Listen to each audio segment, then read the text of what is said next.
প্রধানমন্ত্রী তারেক রহমানের মাতারবাড়ি সফর ঘিরে কক্সবাজারে তৈরি হয়েছে নতুন প্রত্যাশা। আজ রোববার মহেশখালীর মাতারবাড়ি গভীর সমুদ্র বন্দর ও ১,২০০ মেগাওয়াট কয়লা ভিত্তিক বিদ্যুৎ কেন্দ্র পরিদর্শন করবেন তিনি। গভীর সমুদ্র বন্দর, বিদ্যুৎ কেন্দ্র, এলএনজি ও জ্বালানি অবকাঠামো ঘিরে মাতারবাড়িকে দেশের অন্যতম অর্থনৈতিক ও জ্বালানি হাব হিসেবে গড়ে তোলার সম্ভাবনা দেখছেন সংশ্লিষ্টরা। বন্দরটি পূর্ণাঙ্গভাবে চালু হলে বড় মাদার ভেসেল থেকে সরাসরি কন্টেইনার বা বাল্ক কার্গো পরিবহনের সুযোগ তৈরি হবে। বাড়বে শিল্প কারখানা, লজিস্টিকস ও কর্মসংস্থানের সম্ভাবনাও।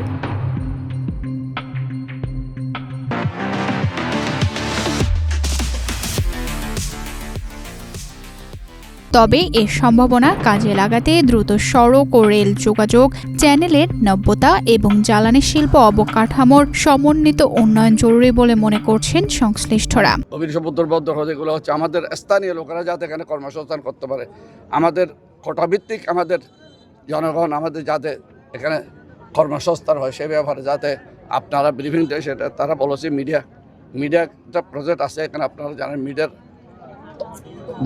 আমাদের সদস্য সচিব মেজর কমোডর তানজিমের সাথে কথা হয়েছে, আমাদের মিডিয়ার ডাইরেক্টররা এসেছেন, মাননীয় প্রতিমন্ত্রী আমাদের মরহুম আমাদের তরিকুল ইসলাম সাহেবের সুযোগ্য সন্তান আমাদের প্রতিমন্ত্রী এনার্জি প্রতিমন্ত্রী তিনি এসেছেন, তার সাথে কথা হয়েছে, তারা থাকবেন।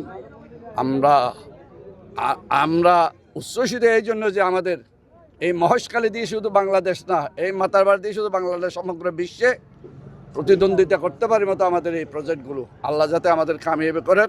আমাদের মাননীয় প্রধানমন্ত্রী জনাব তারেক রহমানকে যাতে দীর্ঘজীবী করেন, ম্যাডাম খালেদা জিয়া সহ আমাদের শহীদ রাষ্ট্রপতি জিয়াউর রহমানের আল্লাহ যাতে তাদের জান্নাতুল আলা মাকাম দান করেন।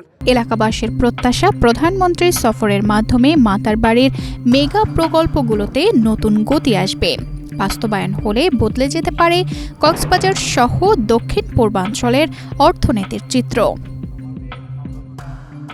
তানজিদা রহমান, ইনায়া, বাংলাদেশ প্রতিদিন।